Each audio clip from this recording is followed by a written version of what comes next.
May negatibong enerhiyang naramdaman ang manghuhulang si Aling Corazon kay Rando na isang sikyo sa sementeryo ng barangay San Esteban.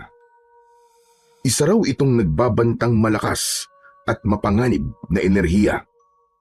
Sa tulong din ni Aling Corazon ay napag-alaman niyang may taglay pala siyang mutya. Mapapaharap daw si Rando sa mga elemento ng dilim ayon pa kay Aling Corazon. Ngunit kung anong mga elemento ay hindi pa niya alam. 2 tao ang pinaghihinalaan ni Rando na kinakapitan ng kapangyariang itim. Hindi niya alam kung sino kina Kapitan Tonyo at sa sepulturerong si Mang Nardo. Hanggang sa may nagsipagbangong mga bangkay sa sementeryo isang gabi. Mga mababangis at hindi pangkaraniwang mga amalanhig. Paano kaya mapoprotektahan ni Rando ang buong baryo laban sa pagsalakay ng mga amalanhig na yun? Magtatagumpay kaya siyang malupig ang mga ito, lalo na ang pasimuno ng lahat na siyang nagtataglay ng malakas na kapangyarihang itim. Tungayan natin ang maaksyong kwentong ito na kapupulutan ng aral sa buhay. Ngunit bago po ang lahat, huwag po nating kalimutang mag-subscribe at i-hit ang notification bell sa aking YouTube channel na The Voice Addict at Apong Isaac para sa mas marami pang makapanindig balahibong kwentong aswang at katatakutan mula sa mundo ng kababalaghan. Umpisahan na po natin ang kwento. Isang maaliwalas na umaga ng Martes sa sementeryo ng barangay San Esteban. Unang araw roon ng 40 anyos na si Rando bilang sikyo. Umaga ang shift niya, panggabi naman ang kasama niyang sina Gilbert at Leroy. Maganda, malinis at maaliwalas ang sementeryo ng San Esteban. Hindi nakakatakot bantayan pagkat mukha itong parke sa linis at ayos ng mga puntod. Parang hindi pang baryo. Mas mukhang sementeryo ng mga mayayaman. Sa pagroronda ni Rando ay pabulong-bulong siya sa kanyang sarili. Grabe, ang ganda naman talaga rito. Ang dami pang puno na maayos ang pagkakatanim. Saka, mukha namang walang dapat bantayan dito eh. Bakit kaya kailangan pa itong pabantayan ni Kapitan Tonyo kahit ang undas ay malayo pa naman? Nakapagtataka lang.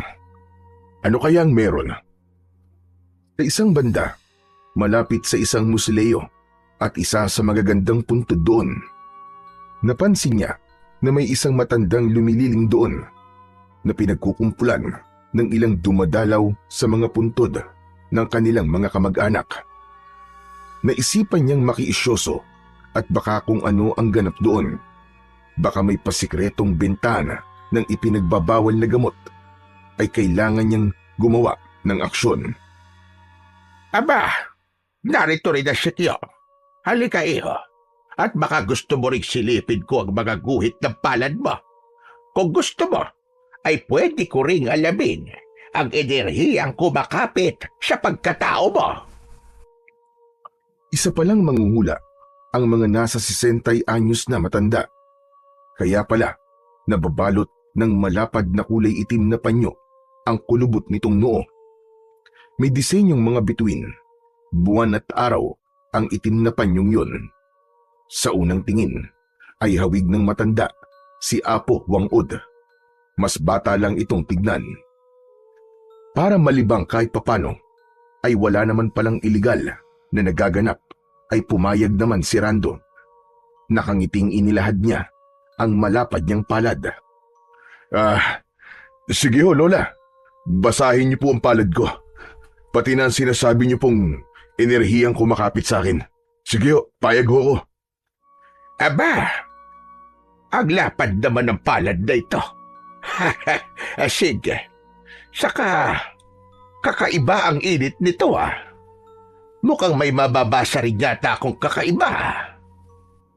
Seryosong sinuri ng matanda ang mga guhit sa palad ni Rando. Panaka-naka ay sumisingkit ang mga mata nito at malalim na napapaisip. Minsan pa ay tinitigan siya nito ng matiim. Ano pat nakaramdam siya ng kaba. Sandali Lola. Parang nakakakaba naman po kayo. Anong nababasa nyo? Sandali lang. Nakikita ko ritong may tendensiya kang mga iho. Ay, wag na wag mong tatangkain pa.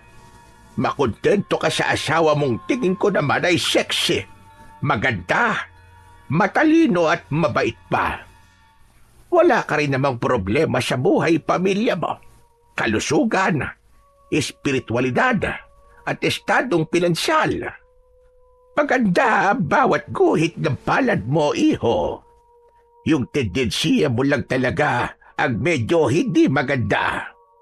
Wow! Ayos po Natumbok niyo mga katangian ng asawa ko. Saka, hindi ko ho talaga babalaki mga bitpa. Kontentong-kontento na po ako sa asawa ko. Tungkol naman po dun sa enerhiya. Ano pong nakikita niyo dun sa akin? Ay, dyan tayo may problema, iho. Pero sandali lang. Ito munang iba ang tatapusin ko. Mag-roda ka na muna. At baka mamaya mahuli ka ni Kapitan dito na nakikiano lang. Balikan mo na lamang ako mamaya. Napakamot sa ulo si Rando sa pambibiti na yun ng matanda. Si Lola naman nambitin pa Pero sige babalikan ko na lang kayo mamaya. Pero wag niyo po akong tatakasan Nako, para namang kriminal kung ituring mo ko. Saka, importante ang sasabihin ko sa iyo mamaya. Hindi pwedeng hindi mo malaman ang naramdaman kong enerhiya sa iyo. Dapat kang babalaan. Saka titignan ulit kita ng maigi mamaya. Kailangan kong mas mag-concentrate para basuri kong maigi ang kakaibang enerhiyang bumabalot sa pagkatao mo. At para na rin, mas makasigurado tayo. Ano ho? Kakaibang enerhiya? Tama po ba ang pagkakadinig ko? Oo, tama ang pagkakadinig mo. O siya, sige na. Rumoda ka na muna. Saka, huwag mo na munang isipin ang sinabi ko sa'yo. Mamaya pa natin mas klarong malalaman. Nagkakamot ng ulong umalis na si Rando na medyo napapailing pa. Habang papalayo siya'y malalim siyang napapaisip. Kasabay nito, inililibot ang mga mata sa buong sementeryo. Maya-maya pa, sa di kalayuan, ay napansin niya ang isang may edad na lalaki na hindi niya mawari kung ano ang ginagawa. Sa harap ng isang nicho, nakayuko ito at parang may isinasagawang ritual. May puting usok pa na pumapaitaas sa magkabila ang tabi nito. Malamang ay may sinindiang kandila o kaya ay insenso. Napansin din niyang kumikibot-kibot ang bibig nito. Tandang may kung anong sinasambit o ibinubulong sa sarili. Marahil ay umuusal ng dasal. Dala ng kuryosidad ay pinuntahan ni Rando at lihim na nilapitan para obserbahan ang lalaking yun na sa tansya niya ay nasa edad 50. Balbas sarado ito, nangingitim ang balat, nakakamisetang chino na kulay kayumanggi na tulad ng isinusuot ng mga magsasaka. Nakatupi rin ang suot na kupasing maong na pantalon. Para itong trabahador na magsasaka, na hardinero o kung ano pa. Para hindi siya mapansin, ay nagtago naman si Rando sa likod ng punong malapit sa pwesto nito. Doon niya klarong narinig kung ano ang inuusal ng lalaki. Ang problema lang ay hindi niya maintindihan pagkat nasa wikang parang Latin na parang Espanyol. Nooy patapos na ang lalaki nang biglang parang naramdaman ito ang presensya ni Rando. Pabigla itong lumingon sa kanyang pinagtataguan. Pagkaraan ay mabilis na pinatay ang nakasinding insenso at tarantang sininop ang ilan pang mga gamit na nasa isang tabi. May pala, may piko at mga tulos. May dala pa itong bag na nang angatin ito't isukbit sa likod ay may nagkalansingan. Dahil dito, naalerto si Rando. Kaya naman ay tuluyan na siyang lumitaw at nilapitan ang lalaking tila naman iwas sa kanya. Sandali po. Pwede ko po bang malaman kung ano ang laman ng bag nyo? Nagdalawang isip ang lalaki kung sasagutin ang tanong ni Rando o tuluyan na lang aalis. Pero nang simulang kapain ni Rando ang bag nito, kasabay ng paghima sa sukbit niyang baril sa isang kamay, ay napilitan na rin ang lalaki na ipakita ang laman ng bag. Tumambad kay Rando ang metal na metro, iskwala, martilyo, guwantes at maliit na asarol at maliit ding kalaykay. Teka, karpintero ho ba kayo? Hindi ako karpintero. Aglayo naman ang hula mo. Isa akong sepulturero. Sepulturero pala kayo. Pero anong ginagawa niyo rito sa may puntod? Kaanak niyo hubang namatay dyan? Wala ka na ron. Hindi mo na trabaho ang alamin pa kung anong ginagawa ko. Sepulturero ko. Sekyu ka. Magkaibang trabaho natin. Aha, sabagay po. Isipin ko na lang po na kaanak nga po niyo itong nasa puntod. Saka, bakit mag-isa lang ho kayo? Saka, mukhang wala naman pong bagong ililibing ah. Galing ako sa sementeryo sa kabilang baryo. Dumaan lang ako rito para mag-alay ng dasal. O ano? May tanong ka pa ba? Kung wala na, iaalis na ako. Marami pa akong gagawin. Napakamot naman ng ulo si Rando dahil sa tila yamot na ugali ng kaharap. Ang alam niya, kapag ang isang tao ay iritable, may malalim itong problemang kinakaharap o may mabigat na pinagdadaanan. Sige ho. Wala na po akong tanong. Pero sandali lang ho. Pwede po ba akong makipagkaibigan sa inyo? Wala po akong ganong kakilala rito eh. Bago pa lang po ako rito sa baryo nyo. Ako nga ho pala si Rando. Kayo ho? Bagong sekyu ka lang pala rito. Ako naman si Nardo. Kamag-anak mo ba si Kapitan Tojo? Bali malayong kamag-anak po. Pero hindi po ako ganun kalapit sa kanya. Bakit to? May problema ho ba kayo kay Kapitan? Wala naman Pero binabalaan kita. Kilalanin mong maigi si Kapitan. Hindi sa sinisiraan ko siya sa'yo. Pero magtandaan nung nagpapadala sa kabaitan o kabutihan loob niyang pinapakita sa'yo. Alam mo naman ang panahon ngayon, maraming mapagkunwari. Kilala mo man o hindi. O siya, aalis na ako. Hanggang sa muling pagkikita. Sige ho, Mang Nardo. Ingat ho kayo. Nang makalayo ang sepulturero, ay malalim na pinag-isipan ni Rando ang paalala nito tungkol kay Kapitan Tonyo. Hindi pa talaga niya ito lubusang kilala at kanina'y para bang iritable ang lalaki nang banggitin ito ang pangalan ng kapitan. Mukhang may dapat siyang malaman. Binalingan din ni Rando ang puntod na dinasalan ni Mang Nardo. Binasa niya ang pangalang nakasulat sa lapida. Kanina'y may markang itinatak si Mang Nardo sa gilid nito. Kinaskas na 2 tatsulok na baligtaran. Hinipo pa ito ni Rando at nooy parang biglang bumigat ang pakiramdam niya. Pero agad ding nawala matapos niyang mahipo yun. Teka, Hernani de la Cruz. Baka de la Cruz din ang apelyido ni Mang Nardo. Kaanak niya siguro to. Pero bakit kaya parang Latin ang binigkas niyang dasal kanina? Noon lang ako nakarinig ng ganong klaseng dasal Normal na dasal lang kaya yon? Kinilabutan si Rando nang may kung anong nakakatakot na sumagi sa kanyang isip. Isang senaryong posibleng mangyari sa gabi. Paano pala kung orasyon yun at may kinalaman sa black magic? Wag naman sana. Nako, buti na lang pala at morning shift ako. Pero kung sakali, ay kailangan kong masabihan si Gilbert at Leroy. Tama, kakausapin ko sila mamayang shift nila.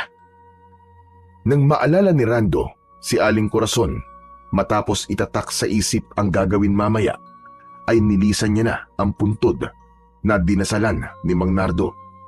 Napalingon pa siya sa katabing mga puntod at napansing may isa pang may marka sa gilid ng lapida na katulad ng lapida ng puntod na nilisan niya. Ganun pa man ay hindi niya na yon gaanong inisip pa. Habang naglalakad ay inisa-isa niya ang mga puntod at iniiskan ang mga taong dumadalaw sa paligid. Hanggang sa mamataan niya si Aling Corazon na sumasalubong sa may pathway. Hinawayan siya nito at sumenyas sa kanya papunta sa pasadyang mga upuang semento roon na nilililiman ng mayabong na puno ng umbrella tree. Natapos din ang mga makukulit na nagpatingin sa akin kanina sa may busileyo. Awa ng Diyos, ay wala naman akong nabasahan na hindi maganda ang guhit ng palad. Wala ring may negatibong enerhiya bumabalot sa kanilang pagkatao. Nako, mabuti naman po kung ganun. Nanang, ituloy na po pala ninyo yung sinabi nyo sa akin kanina. Excited na rin po talaga akong malaman eh. O siya, sige. Akin na nga ulit yung kamay mo. Babasahin at pakikiramdaman ko ulit kung sakaling may hindi ako nakita kanina.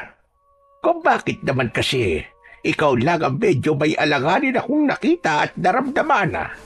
Alam mo, kanina talaga ay kinabahan ako sa iyo dahil sa negatibong enerhiyang kumakapit sa iyo.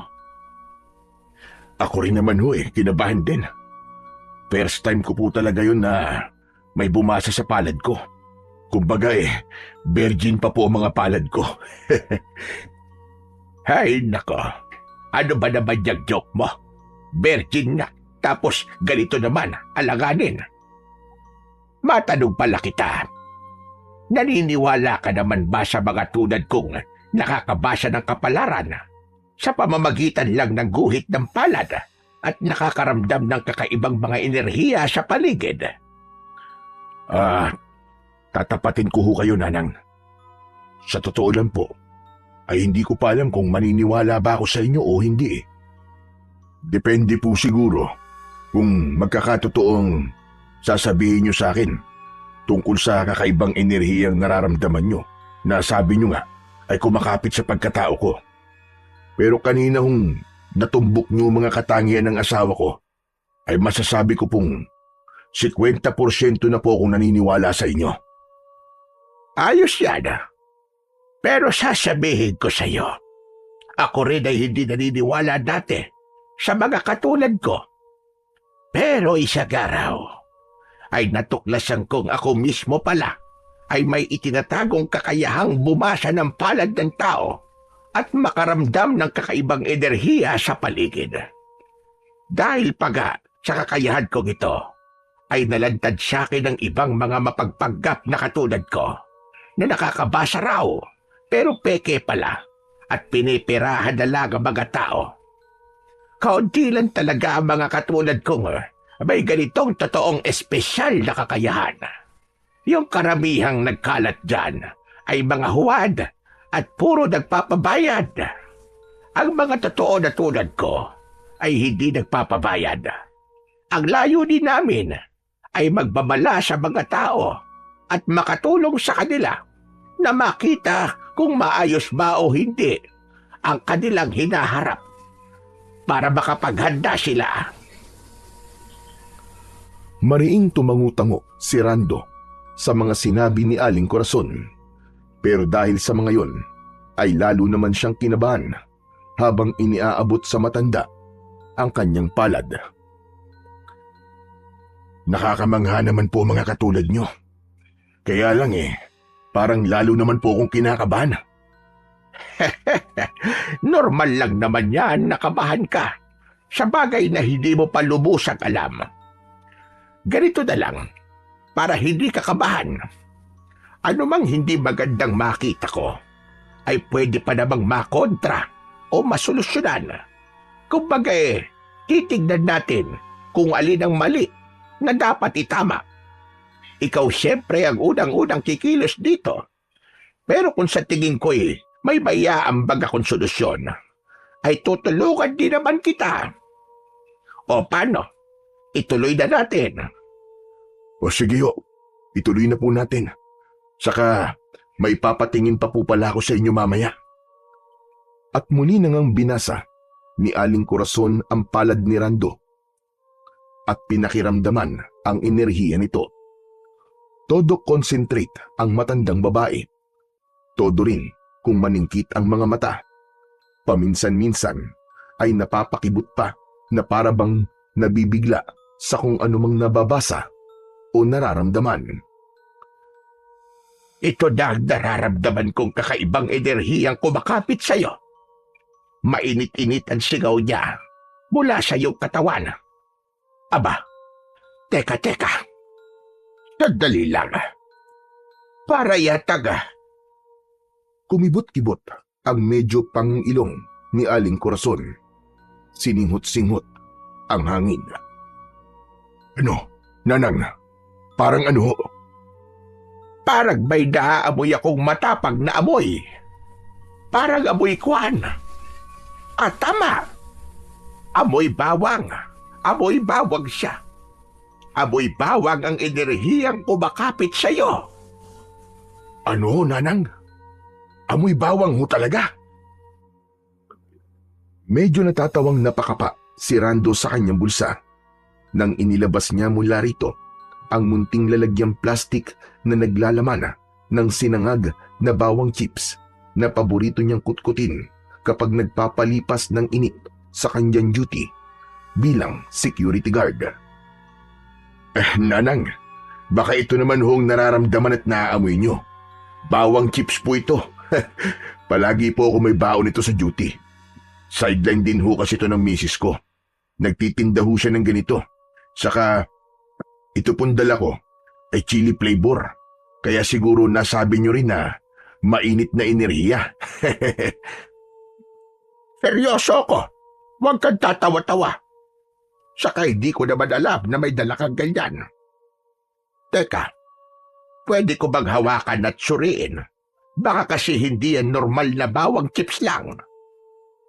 Iniabot naman yun ni Rando. Nang mahawakan naman ito ni Aling Corazon, ay napakislot na naman ito at naningkit na naman ang mga mata. Aba, hindi nga ito basta bawang chips lang, iho. At malakas ang kutob kong sa misis mo nang galing ang kakaibang enerhiyang ito. May anting-anting na nakahalo rito. Ano ho? May anting-anting ang misis ko? Parang malabo naman po yata yun. Aba, sa'yo nang nararamdaman ko rito sa bawang chips na to. Kausapin mo kaya minsan ang asawa mo tungkol dito. Malay naman natin at baka may taglay siyang anting-anting na hindi rin niya alam. Pwedeng may antingerong nabigyan siya ng medalyon o kaya regalong may sa anting-anting. Marami pang ibang posibilidad na makapagpapaliwanag kung paano nalagyan ito ng anting-anting. Napatangu-tangu roon si Rando sa sinabi ng matandang babae. Sa bagay ho, kakausapin ko po mamaya ang asawa ko pag-uwi. At siya nga ho pala, negatibo ho ba o positibo ang enerhiyang taglay niyang bawang chips? Pareho, iho. Pero mas positibo siya kesa negatibo. Ang ganitong enerhiya na may sa anting-anting pa ay may kasamang panganib. Mapapaharap ka sa mga elementong kakontra nito. Ho? Mga elemento? Anong mga elemento? Mga elemento ng dilim. Pwedeng magkukulam mambabarang, engkanto, o kaya iba-ibang uri ng mga aswang. Kaya kailangan mong mag-ingat, lalo na't dito ka pa naman sa sementeryo nagbabantay. Pwede rin palang mga ligaw na mga kaluluwa ang makaengkwentro mo. Huwag naman ho sana. Pero kung sakali po, ay hindi naman po ako natatakot. Sa tagal ko na pong isang sikyo sanay na po ako sa mga ligaw na kaluluwa. Pero kung sakali pong engkanto, mangkukulam o kaya aswang, siguro po kailangan kong paggandaan ng posibleng engkwentro ko sa kanila. Kayo, ano pong maimumungkahin yung maganda kong gawin? Kailangan mo siguro kumonsulta sa mga eksperto sa mga engkanto, mangkukulam, mambabarang, o kaya naman ay sa aswang. Sa tingin ko ang tingero ang pinakadapat mong lapitan at hingan ng tulong. May kakilala ho ba kayong antingero? Yun lamang ang problema natin. Wala akong kakilalang antingero. Pero tutulungan kitang maghanap. Basta yung asawa mo ay kausapin mo. Malay mo, siya pala ay may kakilalang antingero. Ibinalik na ni Aling Corazon ang bawang chips kay Rando.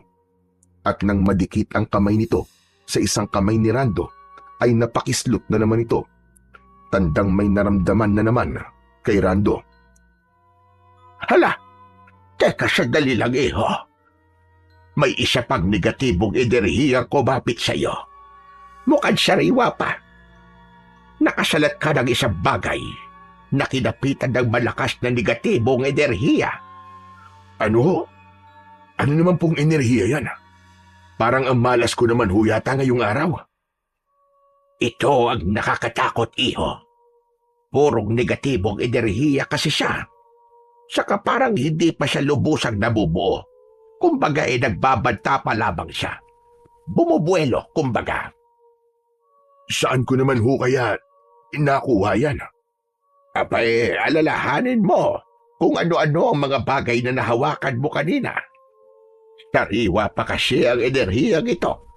Kaya malabang na kani-kanina mo lang nakuha. Saglit na napaisip si Rando. Maya-maya, napabulala siya. Yun nga ho palang ipapakita ko sana sa inyo. May kinalaman po dun yung enerhiyang sinasabi nyo. Tara ho, puntahan natin. Kanina ho kasi may isang sepulturero ako nakausap. Ano ka mo? Sepulturero? Opo, Nardo ho ang pangalan niya. Kanina yung nakita ko siya nagdarasal sa harap ng isang nicho. At yung dasal ho niya, hindi ko ho maintindihan. Para bang Latin ho. Nakakatakot ho pakinggan Pinuntahan nila ang nichong sinasabi ni Rando. At habang naglalakad sila'y ikinikwento lahat ni Rando ang naganap bandang una. Malalim na napaisip si Aling Corazon habang nakikinig. Ito po yung nichong dinasalan ni Mang Nardo kanina. Siguro kaanak niya. Subukan nga ho ninyong ramdamin kung may bumabalot ditong negatibong enerhiya. Binasa muna ni Aling Corazon ang pangalan sa lapida. Hernande de la Cruz. Teka, wala naman yatang natirang kamag-anak rito si Mang Hernan. Pagkakaalam ko'y nasa Amerika na lahat ng mga kaanak niya. Wala akong maalalang may Nardo de la Cruz dito. Saka, Nardo ba talaga ang pangalan ng sinasabi mong sepulturero na nagpunta rito kanina? Oo, yun ho ang pakilala niya sa akin Malay nyo katiwala nila si Mang Nardo o kaya kaibigan ng kanilang pamilya. At siya na lang ang dumadalaw sa puntod na to. Sa bagay, pwede ngang ganon. Sandali lang. At kakapain ko't pakikiramdaman kung may enerhiya bang bumabalot dito. Sabi mo nga parang Latin ang sinasambit ng lalaking yon. May kutob akong may negatibong enerhiya nga rito. Mariing pumikit si Aling Corazon habang kinakapa ang puntod pati na ang lapida nito. Wala siyang kamalay-malay na nahipo niya ang markang pinabaliktad na 2 tatsulok sa isang sulok ng lapida. Napakislot pa nga ang matanda. Matapos pakiramdaman ni Aling Corazon ang kabuuan ng puntod, ay napadilat siyang nanlalaki ang mga mata. Nang mapansin naman ito ni Rando, nagtataka siya kasabay ng pagbundol ng kaba sa kanyang dibdib. Ano po? Ano hong meron, Nanang? Bakit ganyan ho ang mga mata nyo? Hindi maaari. May ibinabantang malakas na negatibong enerhiya ang puntod na ito. Hindi biro-biro ang nasalat kong enerhiya. Teka, sa bandang may lapid ako yata yun naramdaman. Sinuring maigi ni Aling Corazon ang kabuuan ng lapida. Sinalat niya ang bawat sulok nito. Hanggang sa nakaramdam siya ng kilabot nang mahipo niya ang markang baligtarang mga tatsulok. Itong markang ito ang naglalabas ng negatibong enerhiya. Hindi ko yata ito napansin kanina. Akala ko'y disenyo lang ito ng lapida. Simbolo yata ito ng... Tama. Simbolo nga ito ng itim na bahika. Oh, teka ho. Sigurado ba kayo riyan? Sigurado ko, iho. May nakakontra ako dati na gumagamit ng kapangyarihang itim sa kanyang panghuhula. May medalyon pa nga siyang ganitong-ganito ang nakamarka. Mahirap kalabanin ang may kapangyarihang itim na ganito. Ibig huban sabihin may kapangyarihang itim si Mang Nardo? Posible.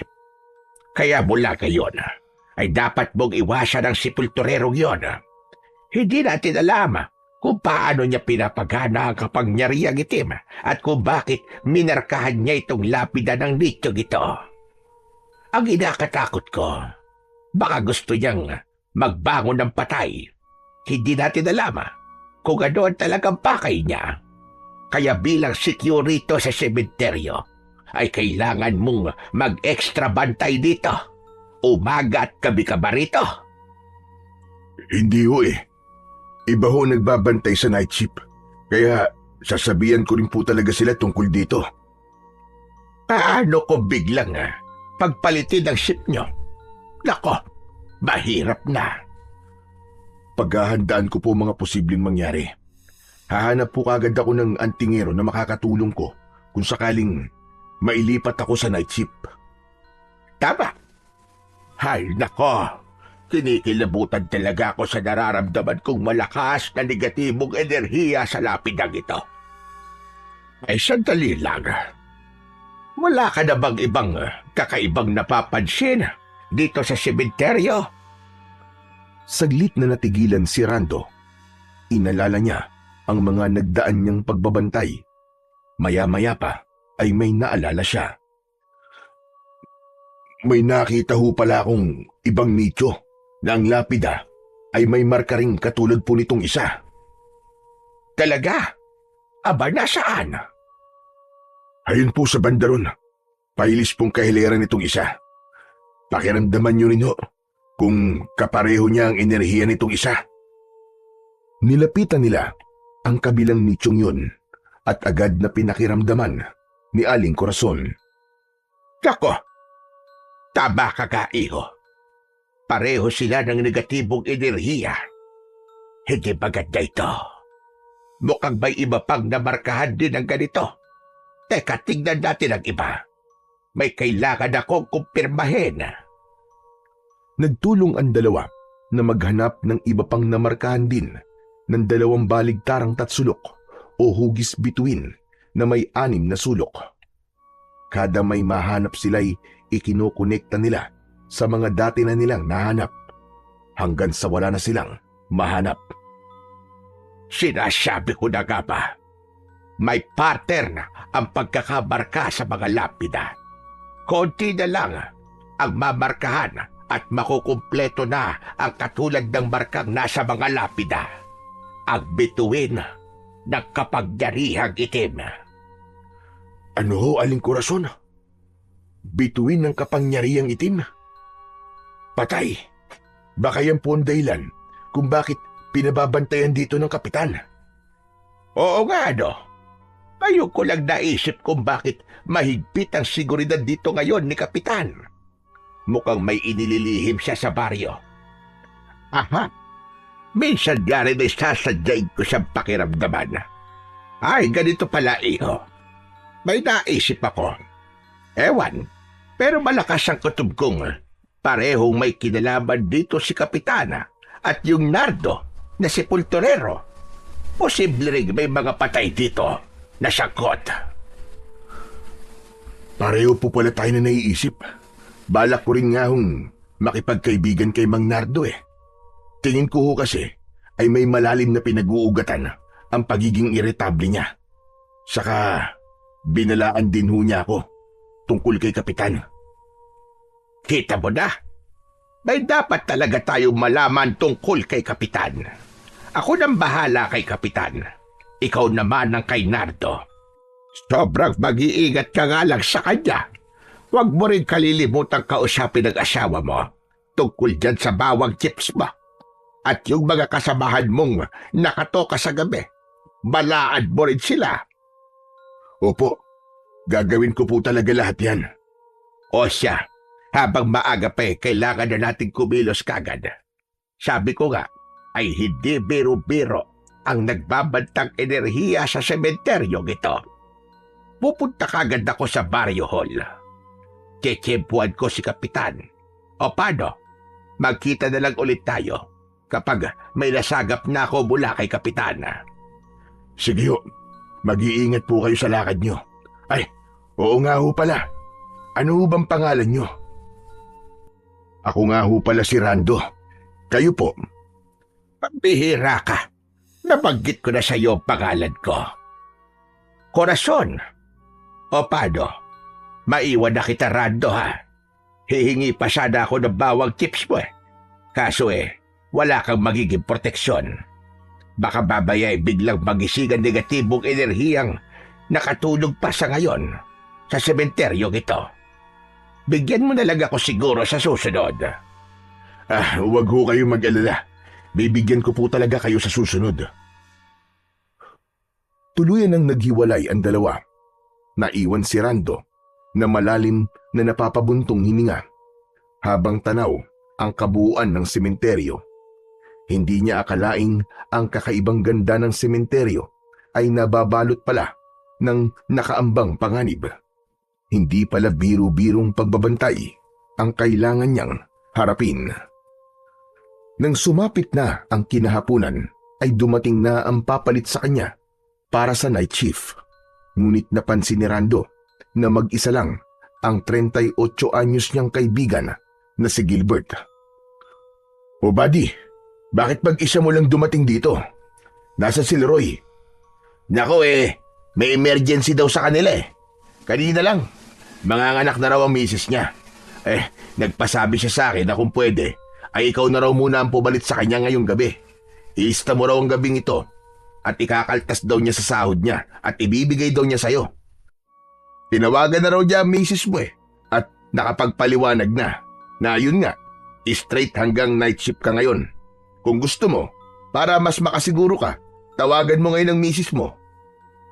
Tinawagan nga ni Rando ang misis niya at nakumpirma niyang naipagpaalam na nga siya ni Leroy. Grabe naman to. Akala ko pa naman makakapagpahinga na ako mamaya. May importante pa sana akong sasabihin kay misis Ay nako buddy, ganyan talaga ang magkakabady. Kailangan din na magdamayan paminsan-minsan. Pag ikaw naman ang nasa emergency, kami naman ang sasalo sa ship mo. Sa laki ng katawan mong yan manilang sa'yo ang dumiretso sa night shift. Ano pa nga ba ang gagawin ko? Siguro pwede ko namang sa tawag na lang sabihin kay misis ang kailangan kong sabihin sa kanya. Aba, buddy, bakit? Importante ba sana yung sasabihin mo? Mamaya mo malalaman. Makinig ka na lang mamaya sa usapan namin. Kapag narinig mo agad ngayon, ay baka matakot ka at hindi ka na makapag-concentrate sa pagbabantay mo rito sa sementeryo. Sira ulo, kailan pa ako nagkaroon ng kinatatakutan? Sa tagal ko ng palaging night shift sa pagsisikyo manhid na ako sa mga multo-multo o engkanto. Hindi uubra sa akin yung pananakot mo, buddy. Talaga lang ha? Sige, mamaya makapaghapunan ako, ay sasabihin ko na rin sa'yo kung ano ang nangyayari sa sementeryong ito na binabantayan natin.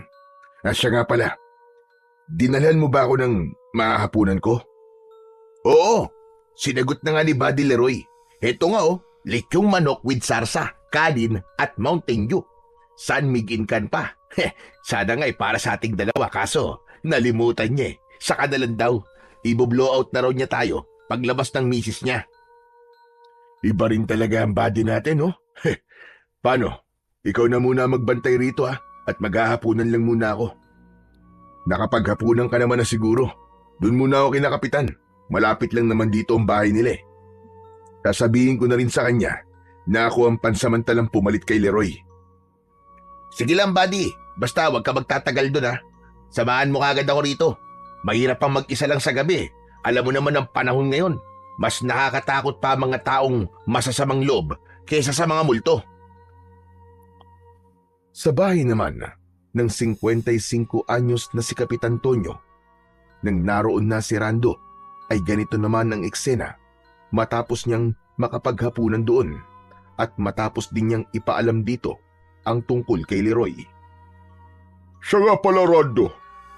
May napapansin ka bang sepulturero na aali-aligid doon sa sementeryo? Ho? May nakausap po kong isang sepulturero kanina, Kapitan. Si Mang Nardo ho. Mataan yung maigi ang isang yun. Lalo na ngayong gabi.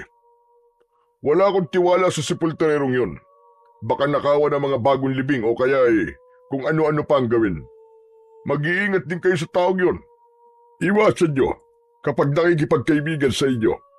Mahahawaan kayo sa kanyang kabalasan. Habang nagsasalita ang Kapitan, ay pasimpleng inoobserbahan ni Rando ang ekspresyon ng mukha nito, pati na ang body language nito. Naalala rin niya kung paano naman siya balaan dati ni Mang Nardo tungkol naman kay Kapitan. Halos pareho lang ang mga ito ng ekspresyon ng muka at body language. Pakiramdam niya ay may kung ano sa pagitan nilang dalawa. Kapitan, matanong ko lang ho. Huwag sana ninyong mamasamain. Isa po ba si Mang Nardo sa mga dahilan kung bakit maigpit po ang pagpapabantay niyo sa sementeryo? Saglit na natigilan si Kapitan Tonyo. Tinensya muna nito si Rando at tila nag-iisip kung ano ang isasagot. Oo, isa nga siya sa pinakadahilan. Alam kong wala ka pang gaanong alam dito sa baryo namin. Pero sigurado naman nabalitaan mo na yung may namamataan daw ang ilan sa mga kababaryo ko sa gabi na para raw nakita nila ang kanilang namatay na kaanak na lumilibot sa gabi. Nang i-check daw nila ang puntod ng namatay, ay may nakita raw silang parang uka na muli lang inayos. Namamataan din daw nila si Nardo na may kung ano-anong nityong dinadasalan. Kaya para mas makasiguro kami, ay minabuti kong pabantayan ang sementeryo. Kaya inarkila ko kayo. Si Rando naman ang natigilan sa kanyang napag-alaman. Ang totoo'y wala talaga siyang ideya sa mga nangyayari sa baryo. Ibig niyo po bang sabihin, Kapitan, bumangon ng patay at naglibot sa baryo? Ganun na nga, Rando. Kaya pati mga tanod ko ay pinapalibot ko na rin sa buong baryo sa gabi. Sila rin kamuntikan ng salakayin minsan ng mga yon na hindi namin maintindihan kung multo ba o talagang bangkay mismo na bumangon. May nakapagsabi na baka amalanig daw. Pero napaka-imposibleng magkaroon ng amalanig dito sa lugar natin. Nandito tayo sa Luzon at wala naman tayo sa Kabisayaan o Mindanao kung saan lang naman talamak ang mga amalanig. Isa pa'y walang may lahing amalanig dito. Kilala ko ang lahat ng taga rito sa baryo. Ni walang dayo na nagbuhat sa Visayas o Mindanao. Anong sabi niyo, Kapitan? Amalanig? Paano po kung amalanig nga? Tsaka, base na rin po sa mga sinabi nyo tungkol kay Mang Nardo, malamang na siya nga po ang dahilan ng pagbangon nila. Imposible. Paano naman magkakaroon ng ganong kakayahan ng Nardong yun? Aba, malay ho natin kung may malalim siyang dahilan. Saka, alam niyo ho bang... Saglit na nagdalawang isip si Rando kung sasabihin ba niya sa kapitan ang natuklasan nila ni Aling Corazon o hindi muna. Sa huli ipinasya niyang wag na lang munang sabihin. Ang rason niya'y baka hindi pa nalapitan at napakiramdaman ni Aling Corazon ang kapitan. Makakatunog ito kapag ikikwento niya ang mga natuklasan nila tungkol kay Mang Nardo. Alam ko kung ano. Huwag mong sabing nakakausap mo ang Nardong yun. Sinasabi ko sa iyo, Rando, huwag na huwag kang makikipaglapit sa taong yun. Huwag na huwag kang maniniwala sa kahit na ano sasabihin niya. Ni hindi mo kaano-ano yung tao. Sa akin ka mas maniwala dahil malayong magkamag-anak tayo. Napatangu-tangu na lamang si Rando. Pero sa isip niya'y may kutob siyang unti-unting nagiging solido. Sigurado siyang meron ngang sikreto sa pagitan ni Mang Nardo at ni Kapitan. At para mas makumpirma niya, talagang kailangan niyang makipaglapit at makausap si Mang Nardo. Naniniwala siyang may malalim talagang dahilan kung bakit sinusubukan itong magpabangon ng mga patay sa sementeryo. Kapitan, ano palang apelyido ni Mang Nardo? Pwede ko hubang malaman? Rudis. Rudis ang apelido niya. Bakit mo pala natanong? Wala naman ho. Akala ko po kasi De La Cruz. Mali po pala ako. Siya nga ho pala, Kapitan. Tutal, tapos na po akong maghapunan. Baka pwede ko na hong balikan ang kasamaan ko sa sementeryo. Malamang kanina pa po yung naghihintay sa akin . Sige, mabuti pa nga. Ako naman kakausapin ko pa mga tanod ko para magronda ulit ngayon sa buong baryo. Kayo ng kasama mo bantayan yung maigi ang sementeryo ha. Ganitong gabi wag na wag niyong hahayaang may kahit sinong nakakapasok sa sementeryo. Kung may kahina-hinala kayong mamataan, ay wag kayong mag-atubiling paputukan sila sa kamay o kaya sa paa at i-report kagad sa akin. At lalo ninyong dapat pakabantayan si Nardo at baka sumisimple yun sa sementeryo sa gabi. Masusunod po, Kapitan. Sige ho, aalis na po ako. Nagmamadaling lumakad si Rando para balikan ang kabady niya na si Gilbert. Habang sa daan ay nakasalubong niya si Aling Corazon na nagulat pa nang makita siya. Rando, nandito ka pa. Hindi ba dapat nakauwi ka na ngayon sa inyo? Naku nagka-emergency Aling Corazon dun po sa isang kabady namin. Kaya po heto, mapapa-duty na naman ako ngayong gabi. Ay, ganun ba? O siya, may sasabihin pala ako sa iyo. Napakiramdaman ko na kanina si Kapitan. Sandaling luminga-linga sa paligid ang matanda. Pagkaraay, mabilis na hinila si Rando sa isang tabi na lingid sa mga taong nagdaraan. Tama ang hinala natin, Rando. Naramdaman kong may lihim ngang itinatago si Kapitan. Isang negatibong enerhiya ang taglay niya. May itinatago siyang maitim na nakaraan. Ang hindi ko pa rin tiyak ay kung konektado siya sa negatibong enerhiyang taglay ng sepulturerong si Nardo. Ganun ho ba? Kanina naman po ay kausap ko si Kapitan. Doon po ako nagapunan sa kanila. May mga nalaman po ako sa kanya tungkol kay Mang Nardo. Sigurado po akong may kinalaman siya sa mga ikinikilos nito. Saka totoo po bang may namamataan dito sa baryo niyo na lumilibot daw ng mga bangkay na galing daw sa sementeryo? Ay, oo nga pala, iho. Nakalimutan ko yung sabihin sa'yo kanina. Kaya lalo kayong mag-iingat ng kabady mo. Hindi namin alam kung paano may bumabagong bangkay at kung sino nagpapabangon. Sa ngayon, ay pinaghihinalaan pa lang natin si Nardo. Hindi pa natin tiyak kung dahil ba sa ginagawa niyang dasal sa mga nityo o sa mga marka sa mga lapida. Base naman sa naramdaman ko kanina sa sementeryo, ay hindi pa lubusang aktibo ang negatibong enerhiyang naroroon sa mga nichong may mga marka. Ganun pa man, ay nakakabahala pa rin ang mga posibleng mangyari. Delikado ang buong baryo kapag nagkataon. Kailangan nating kontrahin ang negatibong enerhiya bago pa man ito tuluyang maghasik ng lagim.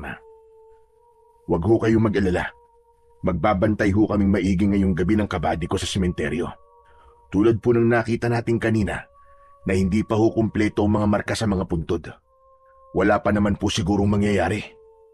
Sana nga, Rando. Maalala ko pala.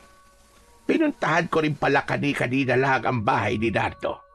Pakikiusapan ko sana na itigil ang anumang binabalak niya. Pero wala siya roon sa kanyang bahay. Mabuti pa pupunta ka na doon sa sementeryo. Sige na, magbantay kayong maigi ron.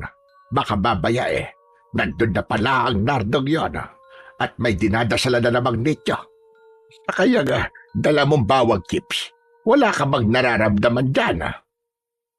Noon lang naisipang pakiramdaman ni Rando ang dala niyang bawang chips sa kanyang bulsa. At kakasabi pa lang ng matanday, dama na niya ang parang pag-iinit nito sa kanyang hita. Nako, parang umiinit po nilagyan ng bawang chips ko. Ano po bang ibig sabihin kapag umiinit ito? Ay, malamang nababalayan sa'yo na kailangan mo ng kumilos. Sige na, iho. Pumaroon ka na sa sementeryo. Malamang na may nangyayari na ngayong gabi. Nako, kailangan ko na rin umuwi. Maghahanda rin ako ng bawang chips. Sakali ay pangontra ko kapag may makasalubong akong naglilibot na namang bangkay. Susubukan ko ring balaan ang mga kababaryo ko at sasabihan ko rin sila na maghanda ng bawang chips. Sige ho, mag-iingat po kayo. Ako na bahala rito sa bawang chips. Ngunit maghihiwalay pa lang sana ang dalawa. Natigilan sila nang makarinig ng mababang ungol sa likuran nila. Pagtalikod ay pareho pa silang pinanlakihan ng mga mata sa kanilang nakita. Isang putikang bangkay na parang bagong ahon sa hukay. Galit na nakatitig ang halos luwa at mapupula nitong mga mata. Tila may mga pangil din ito nang ibukan nito ang bibig. Ang mga kamay nito'y mas mahahaba sa karaniwan at ang mga daliri ay may matutulis at matatalas na mga kuko. Nang simulan nitong humakbang, palapit kina Rando at Aling Corazon, ay nataranta sila. Diyos ko po, heto dagat, may nakabangon na palang isa. At mas nakakatakot ang itsura nito ngayon, Rando. Yung mga naunang nagpakita ay hindi naman ganyan ang itsura. Tignan mo naman ang mga kuko. Pagkatutulis, Sus Mariosep, ano ba nangyayari ito? Dito lang ho kayo sa likod ko, Aling Corazon. O kaya tumakbo na po kayo. Ako na pong bahala sa nilalang na ito. Mukhang amalanhig po ito at hindi basta-bastang bangkay. Galingan mo, iho. May batuta ka naman. May baril. At yung bawang chips mo. Ikaw nang bahala riyan. At ako'y hindi pwedeng makipaglaban. Nanginginig ang mga kalamnan ko. Diyos ko! Maya-maya pa, nagsigawan na ang ilang kababaihang nakakita rin sa amalanhig, nakaharap ni Rando. Nang magtakbuhan ng mga ito'y sumabay na ring nakitakbo si Aling Corazon habang sumisigaw kay Rando. Rando, mag-iingat ka! Gamitin mo yung bawang chips! May anting-anting yan! Humanda si Rando. Una niyang hinugot sa kanyang bulsa ang bawang chips. Naglabas siya ng ilang piraso. Pagkaraan ay binunot naman niya ang kanyang baril. Nang sugurin siya ng amalanhig, ay una niyang sinubukang hagisan ito ng isang piraso ng bawang chips. Ganun na lamang ang pagkagulat niya. Nang pagtama nito sa amalanhig, ay bigla itong sumabog. Ano pat umusok ang balat nito. Umaatungal na napaatras ang nilalang na yon. Ngunit tila hindi ito nagpatinag. Sa halip ay muli itong sumugod. Mas galit na galit. Minsan pa'y hinagisan ni Rando ng bawang chips ang amalanig. Sa pagkakataong ito'y 2 bawang chips na ang inihagis niya. 2 magkakasunod na pagsabog ang tinamo ng amalanig.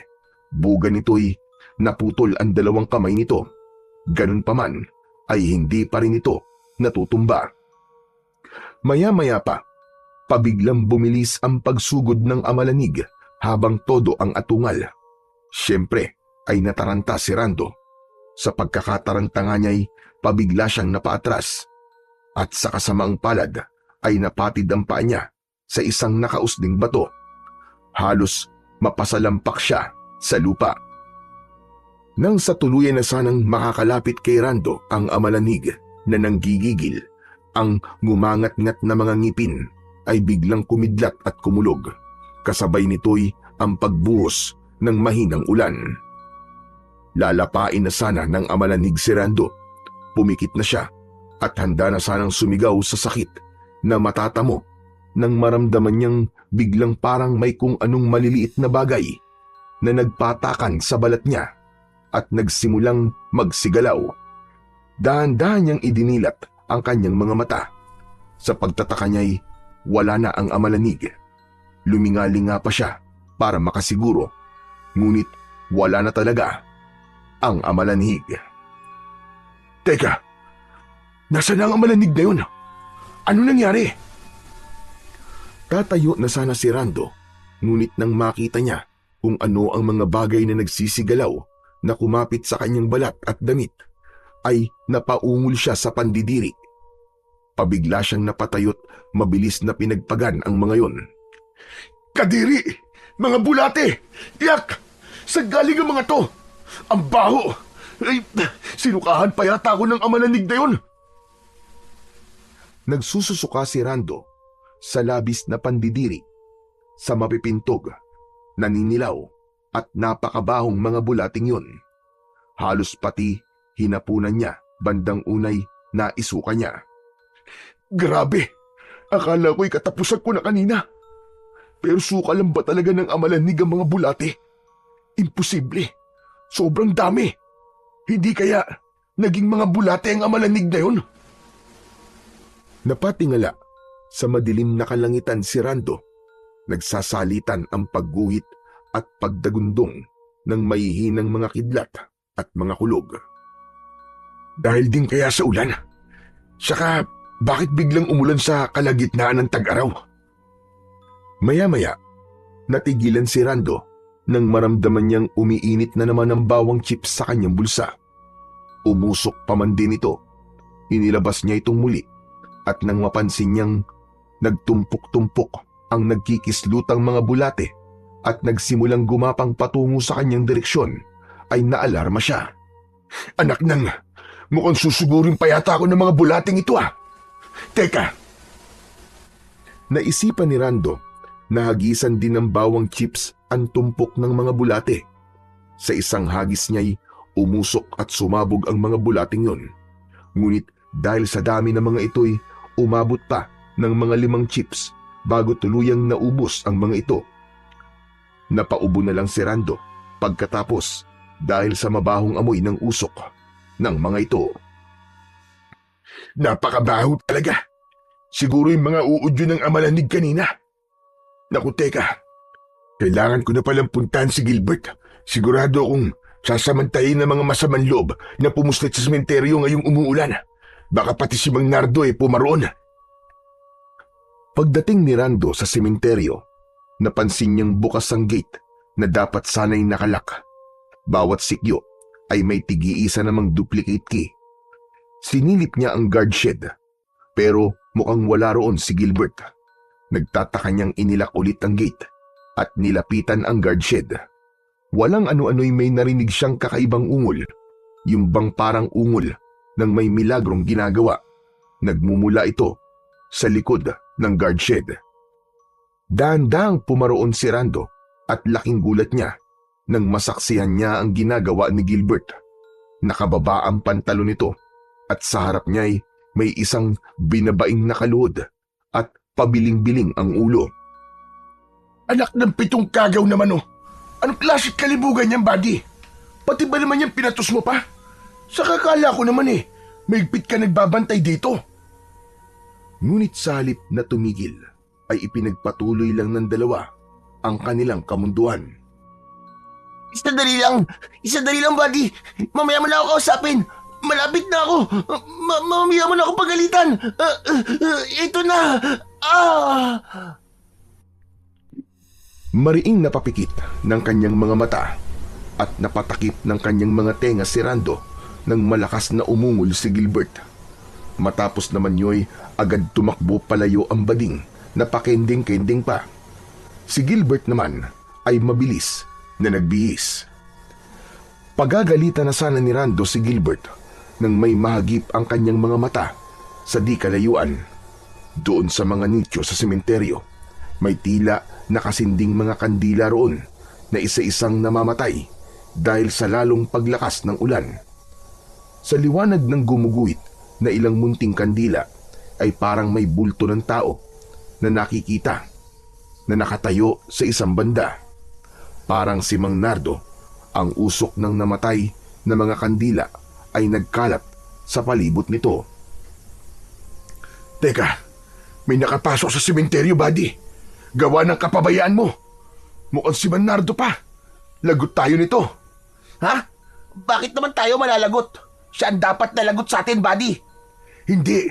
Hindi mo alam kung ano nasa likod ng sementeryong ito at kung anong klase siyang tao.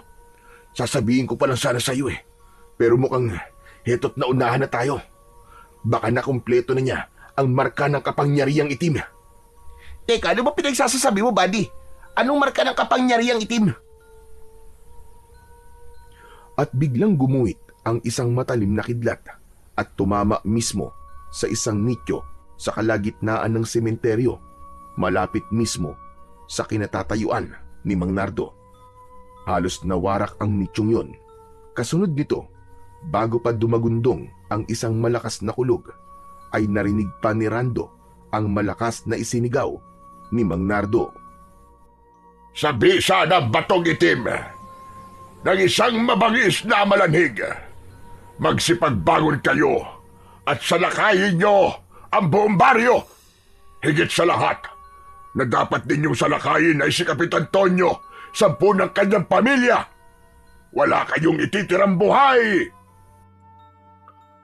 Matapos yo'y gumuhit naman ang isang matalim na kidlat na nagsanga-sanga at tinamaan ng mga ito ang lahat ng mga nityong may marka ng bituin ng kapangyarihang itim. Teka, may lalaking sumigaw, buddy. May narinig akong amaladig. Tapos, sasalakayin daw ang buong baryo sa si Kapitan. Humanda ka, buddy. Yan ang resulta ng kapabayaan mo. Inuna mo pa kasi ang kalibugan mo kesa sa seguridad ng sementeryo. Sorry naman, buddy.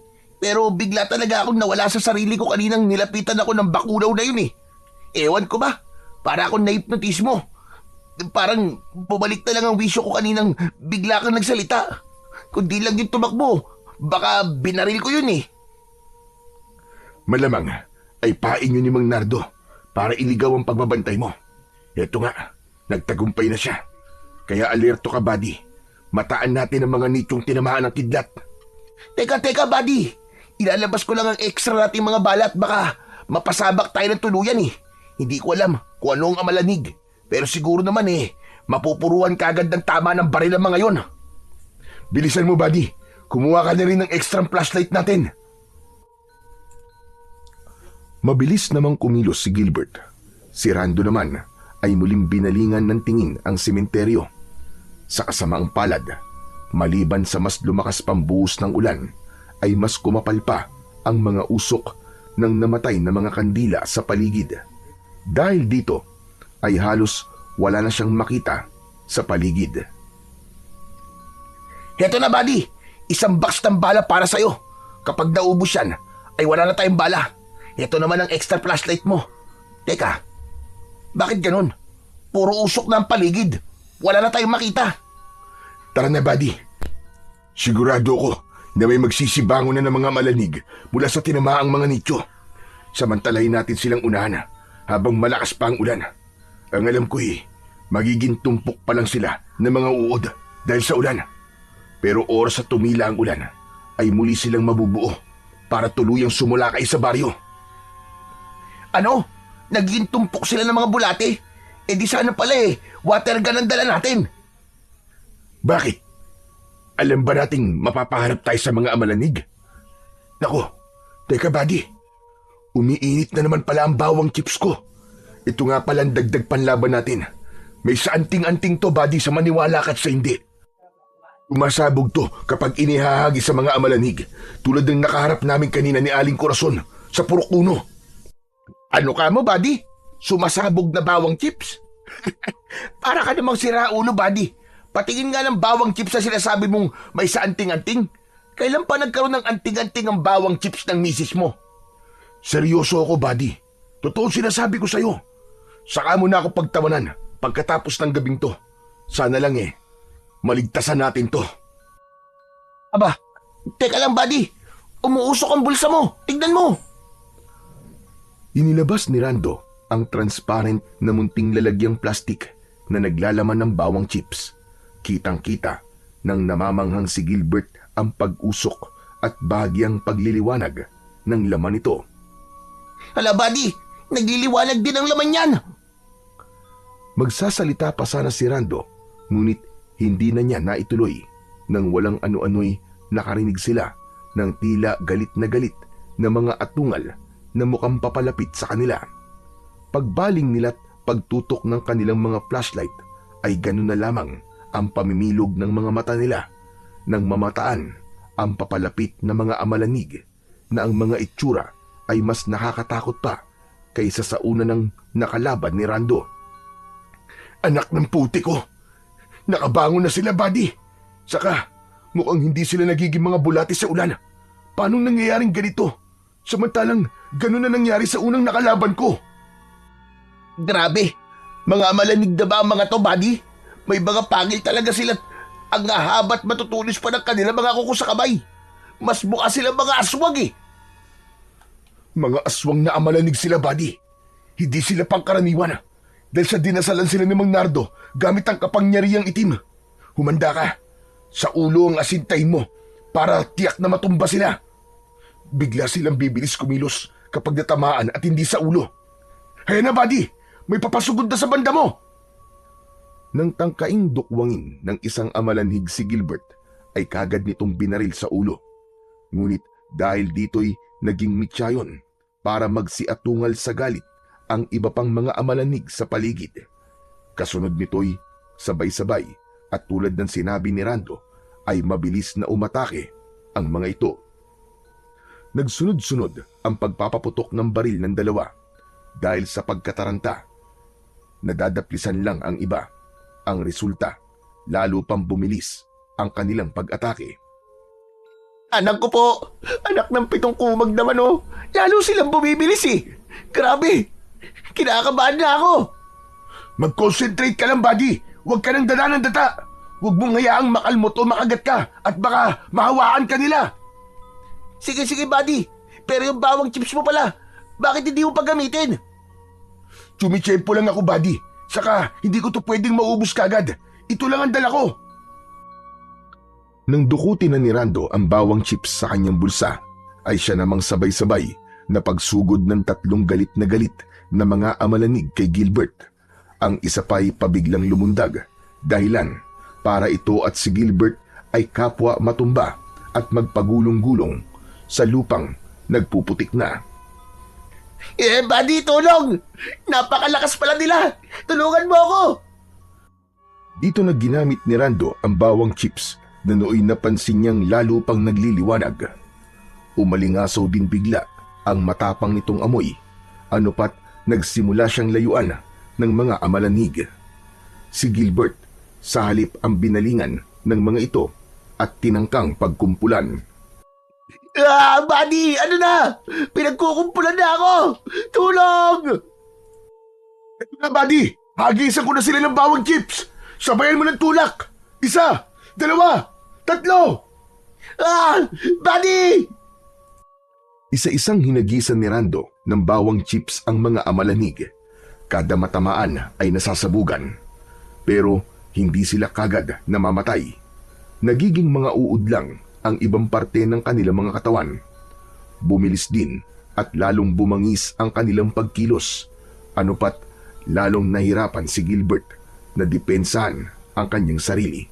Tadyak dito, tadyak doon ang ginawa niya, kasabay ng pag-asinta ng kanyang baril. Buddy, lalo silang bumabagis eh. Ituloy mo lang ang paggagis ng bawang chips. Huwag mo silang tigilan. Pero sa dami nila, buddy, mukhang mauubos na ang bawang chips ko. Bahala na, buddy. Ang importante ay makatayo ulit ako. Sige na, dali na. Ayoko malapa ng mga siraulod to. Pinagsunod-sunod na nga ni Rando ang paghagis ng bawang chips. Hindi niya tinantanan hanggang hindi nauubos ito, hanggang sa tuluyang makatayong muli si Gilbert. Nagkalat sa palibot nila ang mga nagkikislutang mapipintog at nakakadiring mga uod. Bilisan mo, buddy. Magtalikuran tayong dalawa, dali. Grabe, ang daming mga uod. Napipisa sila kapag natapakan. Ang babaho, nakakadiri. Inabutan ni Rando si Gilbert ng ilang bawang chips. Ito, buddy. Hagisan mo rin ang tumpok ng mga uod. Teka, buddy. Ang dami mo nang naihagis kanina, di ba? Pero bakit parang marami pa rin laman niyang lalagyan mo? Ha? Oo nga, no. Parang hindi nababawasan ah. Sabi ko nga sa'yo eh, may santing-anting talaga to. Oh, ito pa ang ilang bawang chips oh. Hagisan lang natin sila ng hagisan. Dali, buddy! Nagtalikuran nga ang dalawa at pinagtulungang hagisan ng mga bawang chips ang iba pang mga amalanig at ang tumpok ng mga uod sa kanilang paligid. Mabilis ang bawat nilang pagkilos pagkat bumibilis din ang mga amalanig. Hanggang sa napansin nilang unti-unting umaatras ang iba pang mga amalanig pagkat mga natatakot sa matapang na amoy at sa pagsabog ng mga bawang chips. Sa di kalayuan naman ay napansin nila ang nagmamasid pa lang si Mang Nardo. Nasa mga mata nito ang matinding galit habang nakaismid. Sa likod nito ay patuloy sa pagbangon ng iba pang mga amalanig mula sa mga nicho hanggang sa senyasan ni Mang Nardo ang mga amalanhig. Mga amalanhig, pabayaan nyo na ang dalawang yan. Sa baryo naman kayo sumugod. Hanapin ninyo at lapain si Kapitan sa punang kanyang buong angkan. Kaagad ay mabilis na kumilos ang mga amalanig. Umugong ang sabay-sabay nilang pag-atungal. Patay! Paano na mga taga-baryo, buddy? Tawagan mo at sabihan si Kapitan. Dali! Ikaw na magsabi, buddy. Sige na, balikan mo na ang cellphone mo ron sa may shed. Huhulihin ko lang si Mang Nardo. Kailangan mapatigil natin ang ginagawa niyang to. Ikaw bala, buddy. Pero mag-iingat ka sa kanya. Sabi mo nga'y gumagamit siya ng kapangyarihang itim. Huwag mo na akong alalahanin, buddy. Hanggat hawak ko ang bawang chips ko, ay hindi niya ako maano. Sigurado ka ba, buddy? Saka, hindi naman siya maladig, di ba? Sige na, buddy. Timbrihan mo na si Kapitan bago pa mahuli ang lahat. Kawawa ang mga taga-baryo. Kung gusto mo sumunod ka na lang sa akin mamaya. Nang wala ng patumpik-tumpik pa, ay nagpauna ng kumilos si Rando para sundan si Mang Nardo. Si Gilbert ay natatarantang pinuntahan ang guard shed at hinanap sa kanyang bag ang cellphone. Nanginginig ang mga kamay na dinutdut niya ang keypad nito. Hello? Hello, Kapitan? Naku, Kapitan, maganda po kayo riyan. Alertuin niyo po mga tanod niyo at sabihan na rin po mga taga-baryo. Seryoso po to, Kapitan. Marami pong bumangon ng mga amalanig sa mga nicho po rito sa sementeryo. Nahirapan po kami ni Buddy Rando sa kanila pagkat napakabagis po nila tsaka ang dami nila, Kapitan. Ngayon po, diyan po sila papunta sa baryo. At ang pinaka-target po nila, kayo po at ang pamilya nyo. Mag-iingat po kayo, Kapitan. Ano ka mo? Legtik, paano bang pagbabantayan ginawa niyo riyan? At nangyari ang ganyan? Kung hindi ba naman kayo mga inutil eh? Pasensya na po, Kapitan. Kasalanan ko po. Nakalingat po ako dahil may nang-hypnotismo po sa akin eh. Saka may kapangyarihang itim daw po may pakana nito. Kapangyarihang itim? At sino namang may pakana? Nakita niyo ba? Oo, Kapitan. Base sa narinig ko po kanina kay Buddy Rando, si Mang Nardo raw po. Nang gumuhit po kanina mga kidlat at tinamaan po mga nicho ay naglabasan nga po mula sa mga ito mga malanig. Saka, hindi po sila basta-basta mga malanig, Kapitan. Mahirap po silang kalabanin. Sinasabi ko na nga ba't may binabalak talaga Nardong yun. Nalintikan na. Naputol na nga roon ang tawag ni Gilbert kay Kapitan. Narinig pa niyang biglang naghiyawan ng mga tao roon bago pinatay ni Kapitan ang cellphone nito. Samantala, si Rando na may patuloy na hinahanap kung saan na sumuot si Mang Nardo. Lumingalinga siya sa mausok na paligid. Patuloy pa rin ang pagbuhos ng ulan at ang panakanakang pagguhit ng kidlat at pagdagundong ng kulog. Mang Nardo! Mang Nardo, lumabas ka! Alam ko narito ka pa. Bakit mo ba ginagawa ang ganito? Pagbaling ni Rando sa isang banda ay naaninag niya ang bulto ng isang taong papalapit sa kanya. Nakasuot ito ng kulay itim na kapote. Ang mga mata nito'y nagbabaga sa kapulahan. Mang Nardo! Mang Nardo! Kayo ba yan? Ako nga, Rando. Pero binabalaan kita. Hindi ka na dapat nakikialam dito.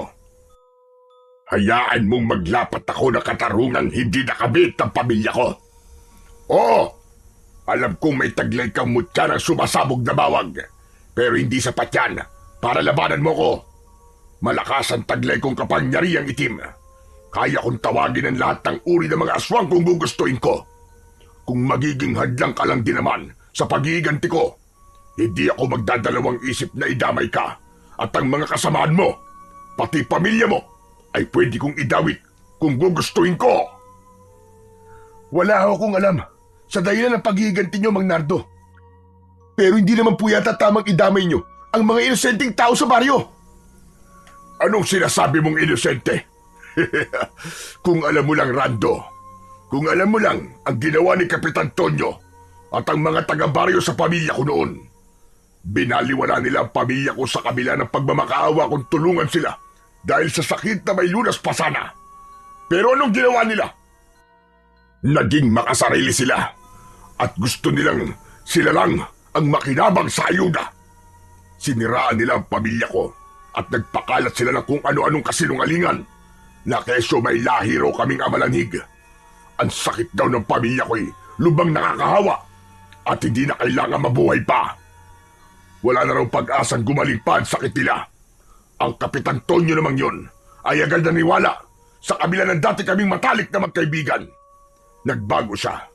Simula nang maluklok siya bilang kapitan at itinakwil niya ang aming pagkakaibigan. Mas kinampihan niya ang mga maiimpluwensya at mayayaman sa baryo kaysa sa kaibigan niyang isang hamak na mahirap lamang. Kaya magmula nang mamatay ang asawa at mga anak ko, nangako ko sa sarili kong ipaghihiganti ko sila isang araw. At heto na nga ang araw na yun. Wala na makakapigil pa sa paghihiganti ko. Sa kanyang nalaman ay hindi nakaimik si Rando. Tama siyang may malalim ng dahilan si Mang Nardo at hindi pala biro-biro ang pinagdaanan ng pamilya nito.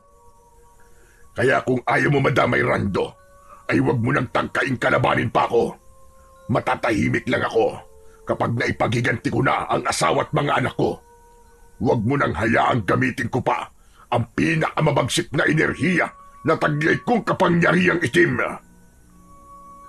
Hindi ko po kayo lalabanan, Mang Nardo. Pero hindi naman po ako makakapayag na pati mga inosente tulad ng mga bata ay madamay. Hindi naman po siguro lahat ng taga-baryo ay siniraan kayo o sang-ayon sa nangyari sa inyo noon.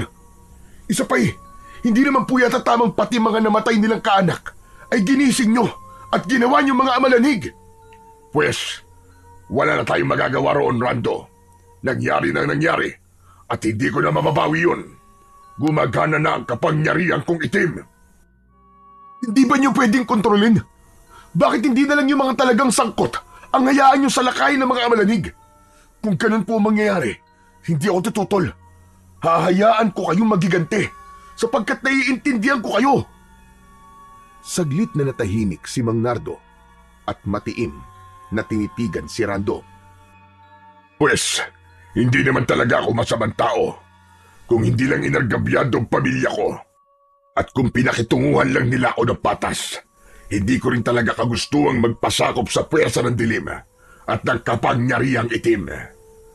Napilitan lang ako sa pagnanais na makapaghiganti.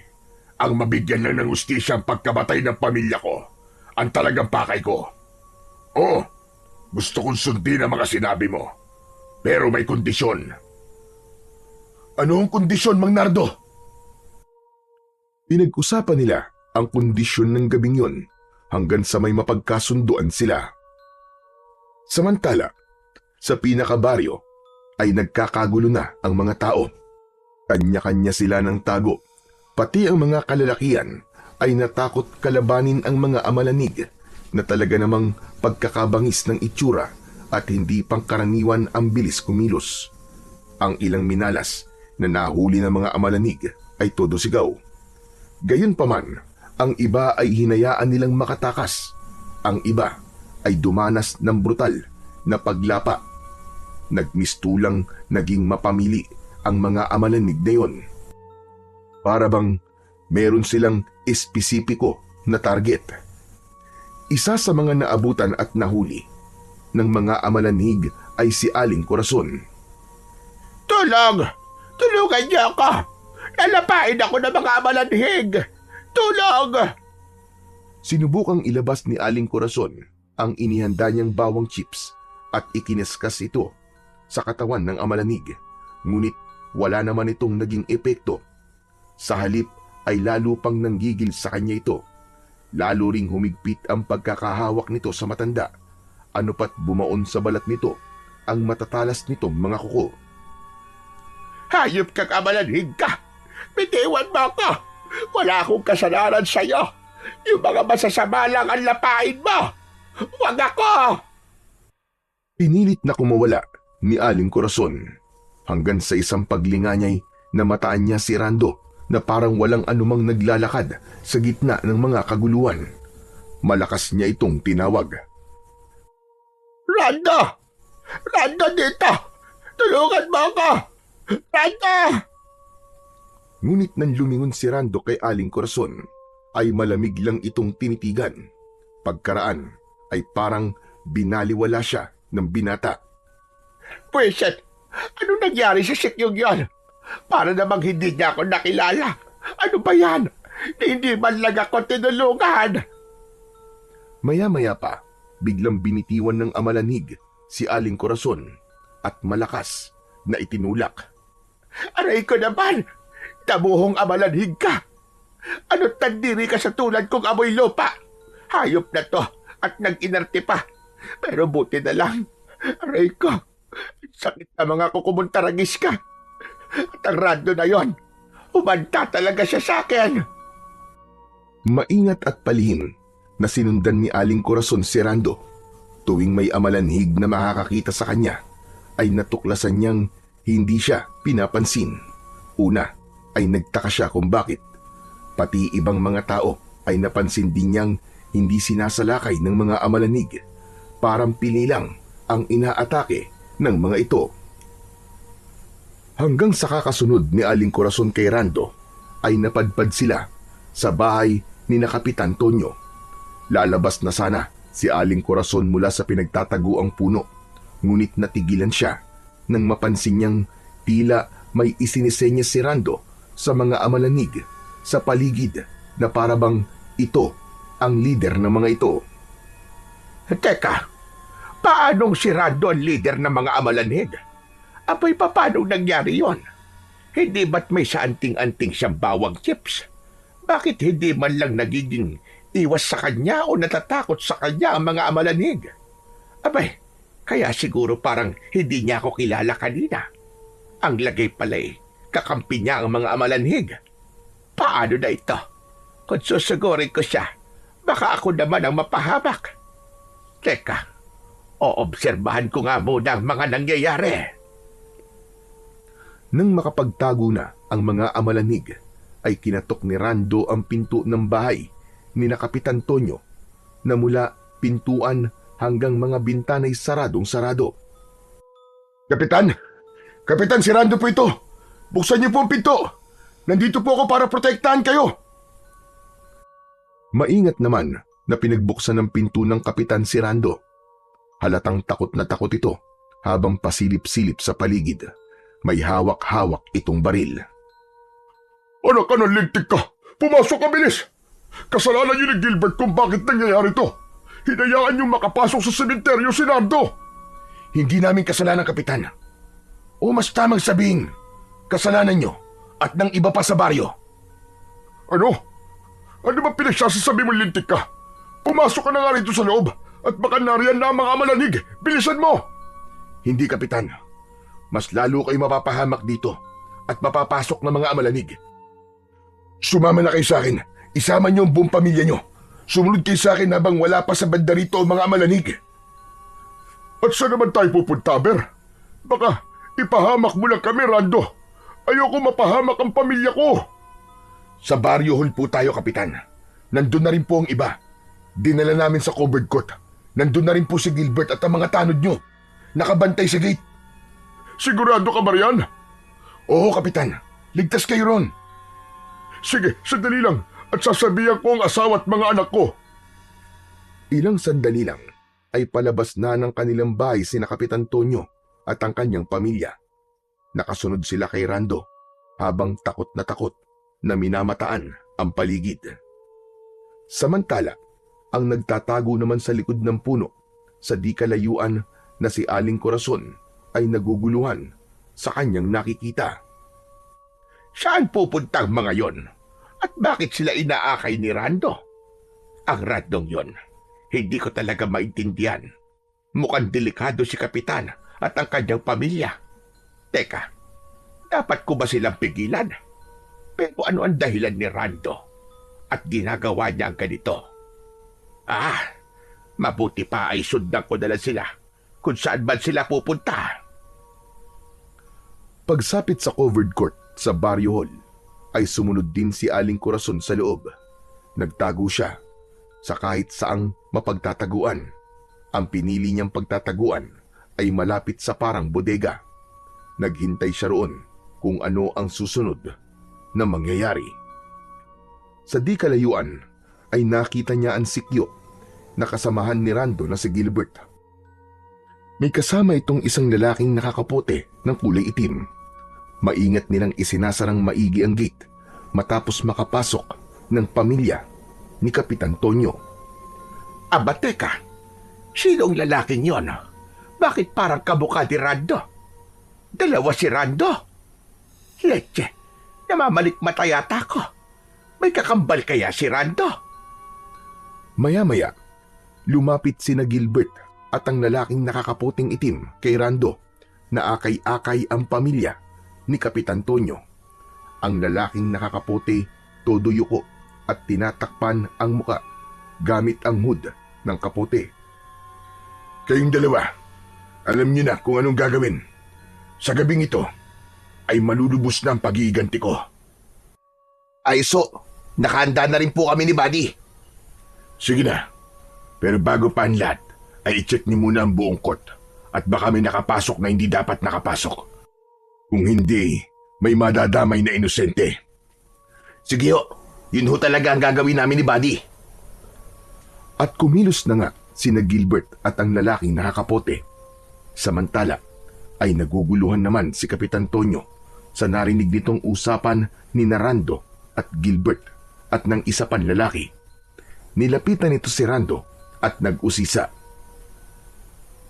Sandali ka, Rando. Bakit hinoho ka ni Gilbert? At sino nga kasama niyo lalaki na nakakapote? Saka, anong sinasabi mong paghiganti? Anong ibig mo sabihin? Huwag mo nang isipin yun, Kapitan. Ang importante, ligtas na kayo rito. Sumama na kayo sa mga taga-baryo na naghihintay sa inyo sa pinaka-court.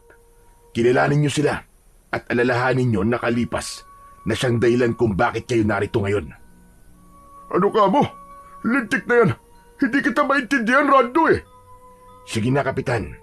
Sumunod na lang kayo sa akin nang wala nang tanong-tanong at naiinip na ako at ang mga alagad ko. Anong mga alagad ang pinagsasabi mo? Pinaglololoko mo ba ako, Rando? Kung ano-anong pinagsasasabi mong hinayupak ka eh. Sumunod ka na lang sa akin, Kapitan, at malalaman mo rin. Biglang pinagdiliman ng muka si Kapitan. Kaya naman ay nagawa nitong tutukan ng hawak na baril si Rando. Ngunit si Rando na may naging alerto at mabilis na inagaw ang baril ng Kapitan. Umugong ang pagkagulat ng mga kapamilya ni Kapitan. Tarantado ka, Rando! Anong ibig sabihin ito? Magpaliwanag ka! Ngunit hindi mo na sinagot ni Rando si Kapitan Tonyo. Sa halip ay pinagsisisipa niya ito at ang mga kapamilya nito habang tinututukan ng naagaw na baril. Napilitang magsisunod ang mga ito hanggang sa pinaka-covered court kung saan naroon ang ilang mga taga-baryo na pinagtulungan dalhin doon ni na Gilbert at ng lalaking nakakapote. Hayan, Kapitan. Magsama-sama kayo ngayon. Sila mga pinanigan mo. Sa halip na ako, na dati mong matalik na kaibigan. Itinakwil mo ko at ang pamilya ko. Alam mo ba kung gaano kasakit yun? Nasisiraan ka na ba ng ulo, Rando? Hindi ko alam ang mga pinagsasasabi mo. Oo nga pala. Hindi nga pala ako si Rando. Gusto mo malaman kung sino ako? Ako lang naman ang multo ng konsensya mo. Sukat noon din, gamit ang kanyang kapangyarihang itim, ay nagbago ng kanyang anyo si Rando. Bumalik siya sa totoo niyang anyo. Nang makilala naman ito ni Kapitan Tonyo, ay matinding takot ang lumarawan sa kanyang muka. Maigpit tuloy niyang nayakap ang kanyang asawa at mga anak. Nardo, paanong nangyaring? Hindi. Nasaan na totoong si Rando? Hindi ka totoo. Hindi ka totoo. Naalala mo ba, Tonyo, ang isinigaw ko nun sa'yo? Sabi ko'y, isang araw, ipaghihiganti ko ang hindi makatarungan sinapit ng mag-iina ko. At heto na yon. At anong binabalak mong gawin sa amin? Anong binabalak mo? Ang mga katulad nyo ay hindi na dapat nagtatagal pa sa mundo, Tonyo. Mga ganid kayo at mapagsamantala sa mga katulad namin na nasa laylayan sa lipunan. Mas pinili niyo ang sarili niyong katayuan kaysa kumilos ng patas. Isa pa hindi ka tapat na kaibigan, Tonyo. Isa kang taksil. Siraulo ka ba, Nando? Pinakinggan ko lang ang sigaw ng mas nakararami. Kahit alam mong puro walang katotohanan, pinakinggan mo. Kaya ngayon ay sinisingil ka na ng mga kaluluwa ng mag-iina ko. Kahit maglupasay ka pa ngayon sa harap ko at pagsisiya ng mga ginawa nyo ay huli na. Hindi na nyo maibabalik ang buhay ng pamilya ko. Ngayon ay magdudusa kayo. Sa takot dahil sa mga sinabi ni Mang Nardo, ay binalingan ni Kapitan Tonyo ang ilan niyang mga kababaryo na naroroon din sa court. Lahat ay nagtatakang nagmamasid at nakikinig sa nangyayari. Lahat ay halatang mga natatakot din sa biglang pagbabagong anyo ni Rando at naging si Mang Nardo. Para silang nakakita ng multo. Mga kababaryo ko, pagtulungan natin ang Nardong to. Hindi totoo dinala niya tayo rito para iligtas mula sa mga amalangig. Ito'y isang panlilin lang. Nililang niya tayo. Narinig niyo mga sinabi niya, di ba? Papayag ba kayo sa gusto niya mangyari? Unay natakot ang mga taga-baryong yun, pero dahil sa sinabi ni Kapitan Tonyo ay nagalit ang mga ito. Kaya naman ay nagkanya-kanya sila ng dampot ng kahit na anong magagamit na sandata at sinimulang habulin at umugin si Mang Nardo.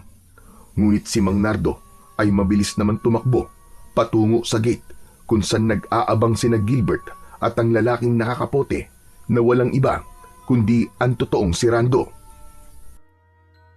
Sige, sigurin yung demonyong Nardo na yan. Akala siguro niya, ha? Walang pag-iiganting magaganap. Nasa mga kamay natin ang magliligtas sa atin. Sinigawan naman ni Mang Nardo sina Gilbert at Rando nang malapit na ito sa banda nila sa may gate. Papasukin ang mga malangig pagkalabas ko. Sa kanyo mabilis na ilak ang gate pagpasok ng lahat ng mga amalanig. Huwag niyong hahayahang may makatakas sa kanila. Kailangan maubos sila ng mga amalanig. At ganun na nga ang nangyari. Pagkalabas ni Mang Nardo sa gate, ay tinawag kagad nito ang mga amalanig na agad namang naglitawan mula sa kanilang mga pinagtataguan sa paligid. Galit na galit at tila atat na atat ang mga itong sabay-sabay na pumasok sa gate ng covered court. Nang makapasok ng lahat, ang mga nagsisiatungal na mga amalanig ay mabilis nang pinagtulungang ilak ni na Gilbert at Rando ang malapad na gate.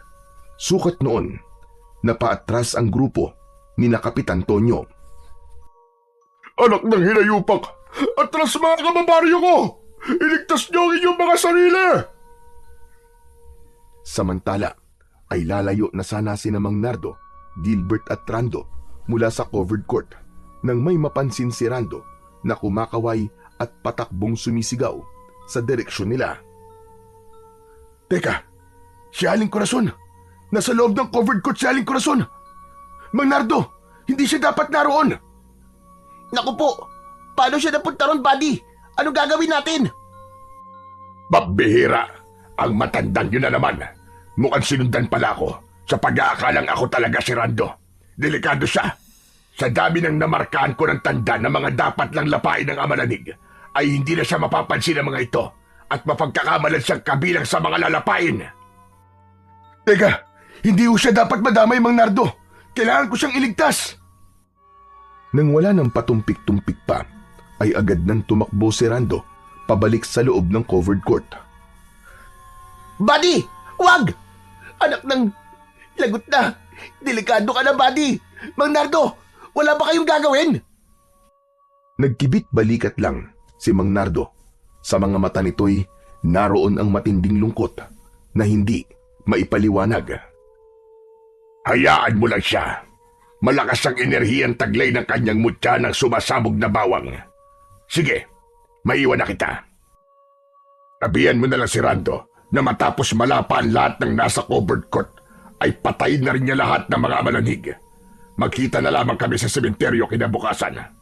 Sabihin mong naroon ako sa puntod ng asawa at mga anak ko. Ang pangalan ng asawa ko ay Aurora Laksamano. Pero, Mang Nardo, Hindi na naituloy pa ni Gilbert ang gusto pa sanang sabihin dahil lulugo-lugo nang bumira kagad ng alis si Mang Nardo. Habang papalayo ito'y lumakas na naman ang buhos ng ulan kasabay ng pagguhit ng matalim na kidlat at pagdagundong ng malakas na kulog. Samantala ay tumakbo si Gilbert at mabilis na sinundan si Rando na nooy nagpapakahirap buksan ng gate.